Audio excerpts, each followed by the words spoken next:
नमस्कार प्यारे बच्चों, कैसे हैं आप सभी। आशा करती हूँ आप सभी स्वस्थ हैं, सुरक्षित हैं और साथ में खुश होकर अपनी पढ़ाई कर रहे हैं।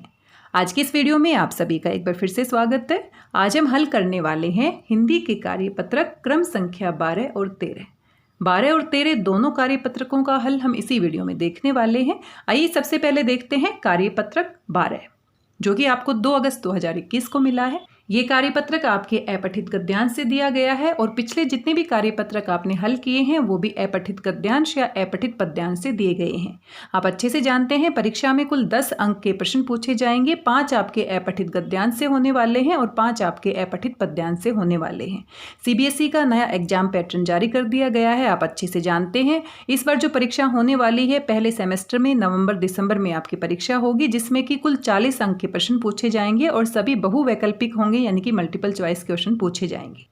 गद्यांश को पढ़ने से पहले आइए प्रश्न देख लेते हैं। प्रश्न देखने से फायदा ये होता है कि आपके दिमाग में वो सभी प्रश्न रहेंगे और जैसे ही हम गद्यांश को पढ़ेंगे तो उनके उत्तर के बारे में हम सोच सकते हैं। सबसे पहले आप यहाँ पर देख सकते हैं उपयुक्त अनुच्छेद में भाषा की क्या परिभाषा दी गई है। तो भाषा की क्या परिभाषा दी गई इसके बारे में हम देखेंगे। भाषा की सबसे छोटी इकाई को क्या कहते हैं, ये तो आप बिना गद्यांश के भी बता सकते हैं, बड़ा ही आसान सा प्रश्न है। वर्ण आपस में मिलकर किसका निर्माण करते हैं, ये भी बड़ा ही आसान सा प्रश्न है। लिपि किसे कहते हैं, आप अच्छे से जानते हैं। हिंदी भाषा की लिपि का नाम, ये भी आप अच्छे से जानते हैं। आगे देखते हैं कौन से प्रश्न दिए गए हैं। यहाँ पर एक और प्रश्न है, प्रश्न संख्या 5। अपने आसपास की ऐसी ध्वनियों की पहचान करके सूची बनाइए जिन्हें आपने सुना है लेकिन उनके लिए किसी वर्ण या भाषिक प्रतीकों की व्यवस्था नहीं की गई है, जैसे कि चिड़ियों की चहचहाट। चिड़ियों की चहचहाट जो होती है उसमें किसी वर्ण या ध्वनि की आवश्यकता नहीं होती, उनकी अपनी भाषा होती है। तो इसी प्रकार आपने कुछ ऐसी ध्वनियों को, ऐसी आवाज़ों को पहचानना है अपने आसपास जिनके लिए किसी वर्ण या भाषिक प्रतीकों की आवश्यकता नहीं होती। तो एक तरह की गतिविधि है जिसको आप अपने आसपास महसूस करके इसके बारे में आप लिख सकते हैं। आइए वापस चलते हैं अपने गद्यांश पे और गद्यांश को सबसे पहले पढ़ लेते हैं क्या क्या इसमें दिया गया है। भाषा वे साधन है जिसके द्वारा एक प्राणी दूसरे प्राणी पर अपने विचार, भाव या इच्छा प्रकट करता है। सबसे पहले बताया गया है कि भाषा वे साधन है जिसके द्वारा एक व्यक्ति दूसरे व्यक्ति पर अपने विचारों को, अपनी भावनाओं को, अपनी इच्छाओं को प्रकट कर सकता है और दूसरे के जो विचार होते हैं, भाव होते हैं, उनको ग्रहण कर सकता है, समझ सकता है। यदि इस परिभाषा का ध्यान से विश्लेषण करें, अब यहाँ पर ये क्या दी गई है, भाषा की परिभाषा। और जो हमारा पहला ही प्रश्न था उसमें भी यही पूछा गया था कि गद्यांश में भाषा की परिभाषा क्या दी गई है। तो यहाँ से हमारा उत्तर बन जाता है, यदि इस परिभाषा का ध्यान से विश्लेषण करें तो देखेंगे ये परिभाषा भाषा के कार्य पर तो प्रकाश डालती है परंतु प्रकृति पर प्रकाश नहीं डालती है। भाषा क्या काम करता है, विचारों को आदान प्रदान करता है। एक व्यक्ति अपने विचारों को दूसरों तक पहुंचा सकता है और दूसरों के विचारों को ग्रहण कर सकता है, लेकिन प्रकृति पर ध्यान नहीं देती है। इससे ये ज्ञात नहीं होता कि वास्तव में भाषा कैसे जन्म लेती है, कैसे विकसित होती है और इसका स्वरूप क्या है। इस परिभाषा को यदि हम सही मानकर चलें तो पशुओं की जो बोली होती है, इंगित भाषा होती है, इशारों से जो भाषा बताई जाती है, मुख की जो मुद्राएं होती हैं, आदि सभी को भाषा के अंतर्गत सम्मिलित करना होगा, क्योंकि इनके द्वारा भी हम अपने भावों को, अपनी इच्छाओं को, अपने विचारों को दूसरों तक पहुंचा सकते हैं। यानी कि ये जो भाषा की परिभाषा दी गई है ये पूरी तरह से स्पष्ट नहीं है। भाषा कैसे विकसित होती है इसके बारे में हमें जानकारी नहीं मिल रही है, परंतु इन संकेतों और मुख मुद्राओं को हम भाषा का नाम नहीं दे सकते।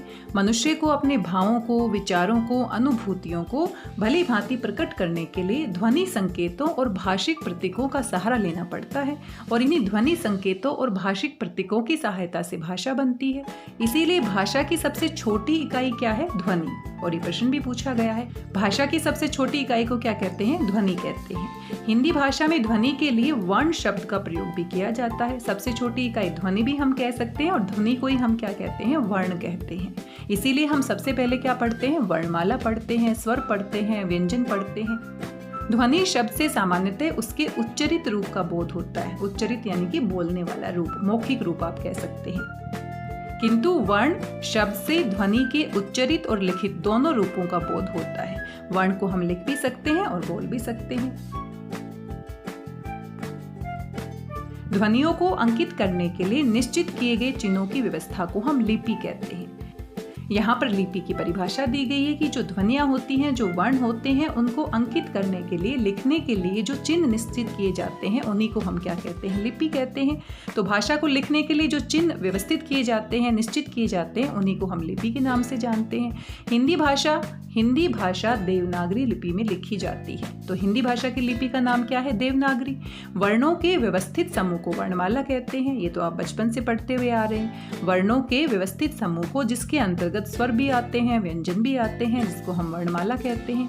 वर्णों के व्यवस्थित मेल को शब्द एवं शब्दों के व्यवस्थित क्रम को वाक्य कहा जाता है। वर्णों के मेल से हमारे शब्द बनते हैं और शब्दों के व्यवस्थित क्रम को हम क्या कहते हैं, आगे चल के वाक्य कहते हैं। और वाक्य की सहायता से ही हम अपने भावों को स्पष्ट रूप से दूसरों तक पहुंचा सकते हैं। इन्हीं वाक्यों से मनुष्य एक दूसरे के भाव और विचारों को ग्रहण करता है और अपने विचारों को दूसरों तक प्रेषित करता है। प्रेषित करना यानी कि पहुंचाना। इस तरीके से जो भाषा है वो किस तरह से काम करती है, सबसे पहले भाषा में ध्वनियाँ होती हैं जिनको हम उच्चारित भी कर सकते हैं, जिनको हम लिख भी सकते हैं। और ये जो ध्वनियाँ होती हैं, जो वर्ण होती हैं, ये भाषा की सबसे छोटी इकाई होती है।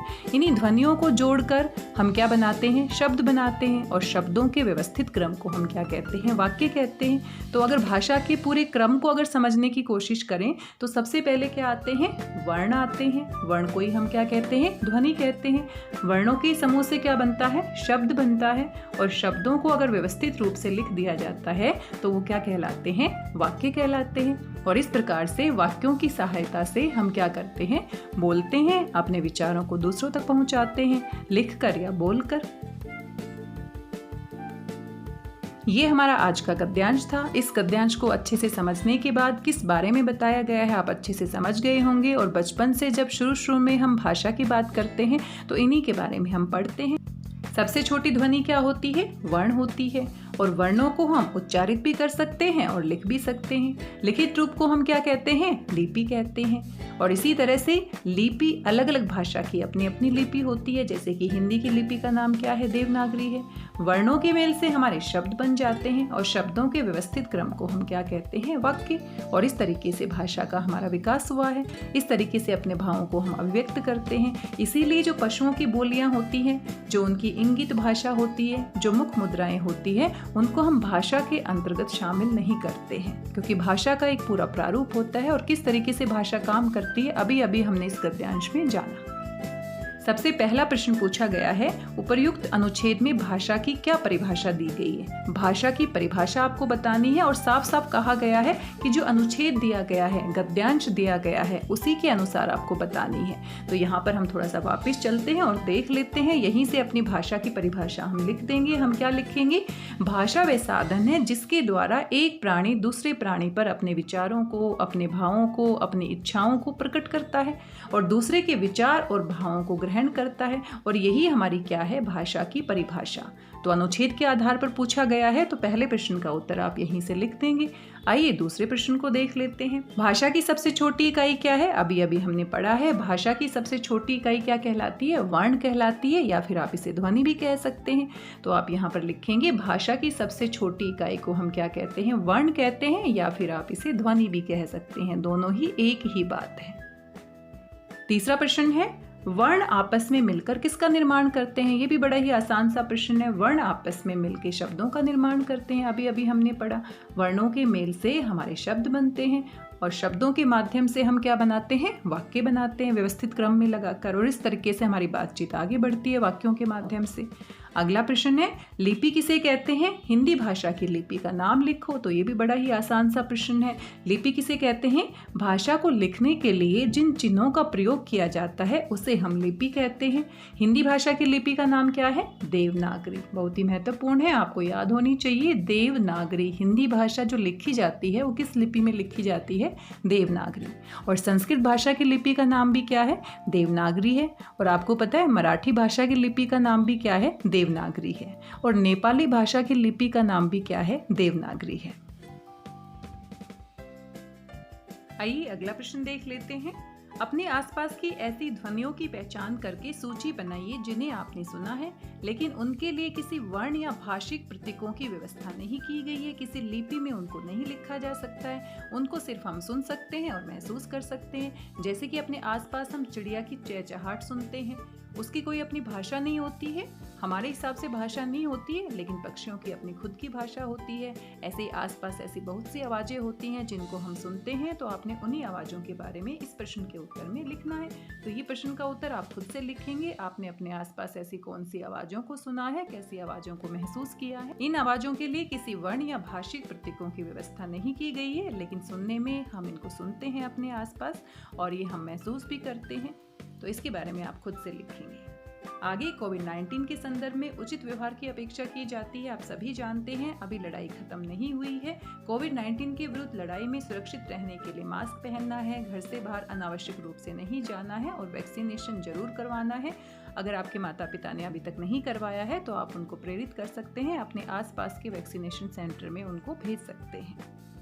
ये हमारा कार्यपत्रक 12 था। इसका हल हमने देखा, बहुत ही आसान है, बिना पढ़े भी आप इसको अच्छे से कर सकते थे, क्योंकि बचपन से जब हम भाषा की बात करते हैं तो सबसे पहले इन्हीं के बारे में हम जानते हैं। लिपि किसे कहते हैं, भाषा की सबसे छोटी इकाई क्या होती है, वाक्य कैसे बनते हैं, इन सभी के बारे में आप पहले से जानते हैं।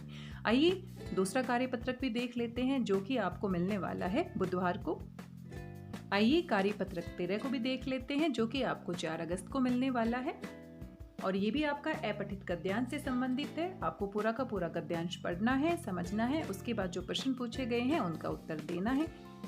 गद्यांश को पढ़ने से पहले आइए पहले प्रश्नों को देख लेते हैं।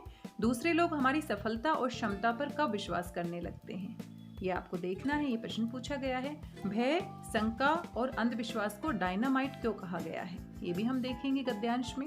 आगे आपसे पूछा गया है, आपके अनुसार जहां अपने कुल, देश आदि की निंदा हो, निंदा यानी बुराई की जाए, वहां से क्यों उठ जाना चाहिए, तो ये भी हम देखने वाले हैं अपने गद्यांश में। और चौथी आपकी गतिविधि दी गई है, आप देख सकते हैं। यदि आपको इस गद्यांश का भाव अपने मित्र को लिखकर समझाना हो तो आप क्या समझाएंगे, आपने सोचकर लिखना है।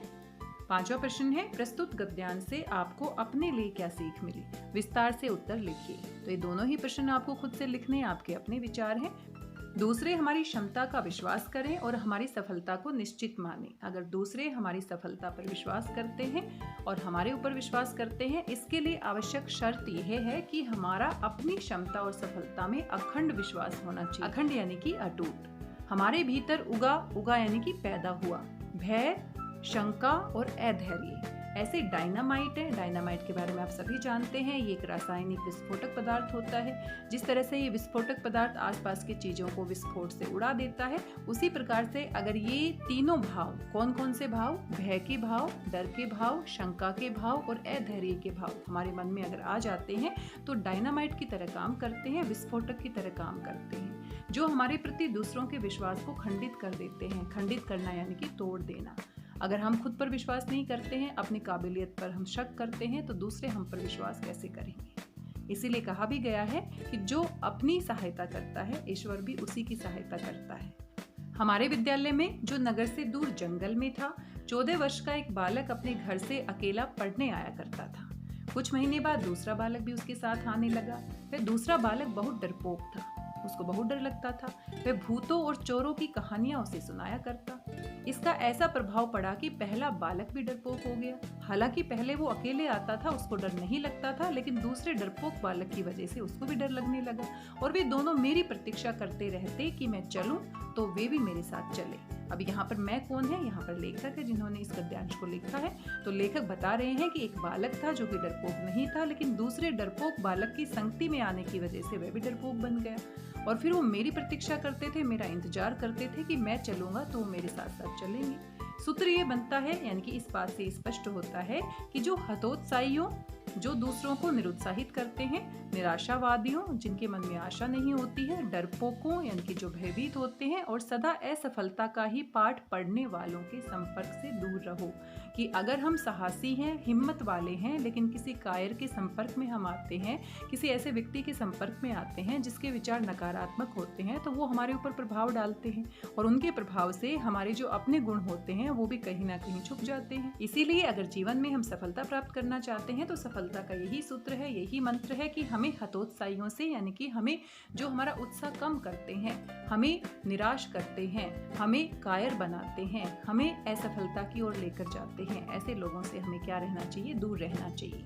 नीति का वचन है कि जहां अपने कुल की और अपने देश की निंदा हो, निंदा यानी कि बुराई, जहां पर अपने बारे में, अपने कुल के बारे में और अपने देश के बारे में बुराई की जाती है और उसका मुंह तोड़ उत्तर देना संभव ना हो और आप में इतनी हिम्मत ना हो या फिर आप नहीं दे सकते हैं, उसका मुंह तोड़ जवाब नहीं दे सकते हैं, तो वहां से उठ जाना चाहिए। तो ऐसे स्थान से हमें उठकर दूर चले जाना चाहिए, क्योंकि अगर अपने कुल की, अपनी और अपने देश की निंदा को हम सुनेंगे तो हम कायर हो जाएंगे। हमें उसका या तो प्रतिकार करना चाहिए, उसका विरोध करना चाहिए, और अगर नहीं कर सकते हैं तो हमें उसको सुनना तो बिल्कुल नहीं चाहिए, वहां से उठ के चले जाना चाहिए। क्यों? क्योंकि इससे हमारे आत्मगौरव और आत्मविश्वास की भावना खंडित होने का भय रहता है कि अगर हम वहाँ बैठे रहेंगे, ना ही उसका प्रतिकार करेंगे, ना ही विरोध करेंगे, तो जो हमारा आत्मगौरव है, जो हमारा आत्मविश्वास है, वो खंडित हो जाएगा, वो टूट जाएगा। इसीलिए अपने कुल के बारे में, अपने बारे में, अपने देश के बारे में जो निंदा होती है उसको हमें नहीं सुनना चाहिए, उसका प्रतिकार करना चाहिए, विरोध करना चाहिए, या फिर हमें वहाँ से उठ के चले जाना चाहिए। तो ये आज का हमारा गद्यांश है और यहाँ से आप बहुत कुछ सीख सकते हैं कि हमें ऐसे नकारात्मक लोगों से दूर रहना चाहिए जो हमारी सकारात्मकता को दूर भगा देते हैं। ऐसे लोगों के आसपास हमें बिल्कुल नहीं रहना चाहिए जो हमें नकारात्मक बनाते हैं, हमारे उत्साह को शांत कर देते हैं, हमें आगे बढ़ने नहीं देते हैं। चाहे हमारे अंदर कितने भी अच्छे गुण क्यों ना हो, लेकिन जो बुराई होती है वो अपनी ओर आकर्षित करती है और हमारे अच्छे गुणों को भी अपने साथ ले डूबती है। इसीलिए हमें इन लोगों से बच के रहना चाहिए। आइए प्रश्नों के उत्तर देख लेते हैं। हालांकि प्रश्नों को हमने पहले ही पढ़ लिया था तो दिमाग में रहेगा कौन कौन से प्रश्न पूछे गए हैं। सबसे पहला प्रश्न हमारा यहाँ पर था, दूसरे लोग हमारी सफलता और क्षमता पर कब विश्वास करने लगते हैं? तो गद्यांश को पढ़ने के बाद स्पष्ट हो जाता है, जब हम खुद अपनी क्षमता और सफलता पर विश्वास करते हैं तो दूसरे लोग भी हमारे ऊपर विश्वास करने लगते हैं। अगर हम खुद ही अपनी काबिलियत पर विश्वास नहीं करेंगे तो दूसरे लोग भी हमारे ऊपर विश्वास नहीं करेंगे, उनका विश्वास भी टूट जाएगा। दूसरा प्रश्न है, भय, शंका और अंधविश्वास को डायनामाइट क्यों कहा गया है? भय, शंका और अंधविश्वास डायनामाइट की तरह होते हैं। जिस तरह से डायनामाइट एक रासायनिक विस्फोटक होता है और ये किसी भी पदार्थ को विस्फोटित करता है, उसी प्रकार से ये तीनों जो गुण होते हैं वो दूसरों के प्रति हमारे विश्वास को क्या कर देते हैं? खंडित कर देते हैं, तोड़ देते हैं, और इसी कारण से इन तीनों को डायनामाइट के समान कहा गया है। तीसरा प्रश्न देख लेते हैं, आपके अनुसार जहां अपने कुल, देश आदि की निंदा हो, निंदा यानी कि बुराई की जाए, वहां से क्यों उठ जाना चाहिए? गद्यांश में भी हमने देखा, जहां पर अपने कुल की, अपने देश की निंदा की जाए, या तो हमें उसका प्रतिकार करना चाहिए, विरोध करना चाहिए। अगर विरोध नहीं कर सकते हैं तो उस स्थान से हमें उठ जाना चाहिए, क्योंकि अगर हम नहीं उठते हैं तो हमारा जो आत्मगौरव होता है, आत्मविश्वास होता है, वो क्या हो जाता है? खंडित हो जाता है, उसके खंडित होने का भय होता है। तो इसीलिए हमें ऐसे स्थान से उठ जाना चाहिए। आगे हमारी एक गतिविधि दी गई है जो कि आपको खुद से करनी है। यदि आपको इस गद्यांश का भाव अपने मित्र को लिखकर समझाना है तो आप कैसे समझाएंगे? आपने अपने शब्दों में लिखना है। तो आप बड़े आराम से इसका सारांश लिख सकते हैं। जो भी पूरी समरी है, सारांश है, वो आपने यहाँ पर लिखना है। आप इस प्रकार से लिख सकते हैं कि हमें अपनी खुद की क्षमता पर विश्वास रखना चाहिए, अपनी सफलता के लिए हमें निश्चित होना चाहिए। अगर हम अपने ऊपर विश्वास नहीं रखेंगे, अपनी सफलता के बारे में अपने मन के ऊपर शंका करेंगे, तो दूसरे भी हमारे ऊपर विश्वास नहीं करेंगे। और साथ में हमें जो नकारात्मक लोग हैं, जो हमारे मन को, विश्वास को तोड़ने वाले हैं, जो हमें हतोत्साहित करने वाले हैं, हमारे मन की आशा को दूर करने वाले हैं, ऐसे लोगों से हमें दूर रहना चाहिए। अगर हम ऐसे लोगों से दूर रहते हैं तो जीवन में हम आगे बढ़ सकते हैं। और साथ में जहाँ पर हमारे देश का, हमारे कुल का, हमारा आत्मसम्मान नहीं किया जाता है, हमारी निंदा की जाती है, वहाँ पर हमें नहीं रहना चाहिए, वहाँ से हमें उठकर चले जाना चाहिए। इस तरीके से आप इस पूरे सारांश को लिख सकते हैं। बाकी आपको ये खुद से लिखना है, अपने शब्दों में आपने लिखना है। प्रश्न संख्या 5 देख लेते हैं, प्रस्तुत गद्यांश से आपको अपने लिए क्या सीख मिली? तो आप बहुत कुछ सीख सकते हैं। बहुत ही अच्छा हमारा गद्यांश है जिससे आप प्रेरित हो सकते हैं। विस्तार से उत्तर लिखिए। तो आपने इससे क्या सीखा? कौन कौन से गुण आप यहाँ से अपनाना चाहेंगे? तो ये प्रश्न आप खुद से लिखेंगे। बड़ा ही आसान है और अच्छे से आप इसको लिख सकते हैं। इस कार्यपत्रिका में कुल इतने ही प्रश्न थे, काफी आसान है और गद्यांश को पढ़ने के बाद बड़े आराम से आप इनको लिख सकते हैं। आपको अपने शब्दों में लिखना है। जितना आप खुद से लिखने का अभ्यास करेंगे, परीक्षा में आप बड़े आराम से प्रश्नों के उत्तर लिख सकते हैं, क्योंकि आपको वहां पर खुद ही लिखना है। कोविड-19 के दौरान नियमित रूप से अपने हाथों को साबुन और पानी से धोना है, खुद भी सुरक्षित रहना है और दूसरों को भी सुरक्षित रखना है। आज की इस वीडियो में बस इतना ही। आशा करती हूँ दोनों कार्यपत्रक आपको समझ में आए होंगे, आप अच्छे से इनको हल कर लेंगे। मिलते हैं अगले वीडियो में कुछ और महत्वपूर्ण जानकारी के साथ। तब तक स्वस्थ रहिए, व्यस्त रहिए, मस्त रहिए, खुश होकर पढ़ते रहिए। मेरी भाषा हिंदी भाषा परिवार के साथ जुड़ने के लिए आप सभी का धन्यवाद, बहुत बहुत धन्यवाद।